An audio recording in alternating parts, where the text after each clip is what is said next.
When it comes to deciding when to have your first kiss, it's important to pay attention to the romantic spark and compatibility with your date. While some prefer kissing early on when dating, others may need more time.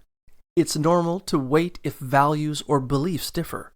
Look for signals your date may also want to kiss you, like making intense eye contact or their level of physical touch to gauge their interest.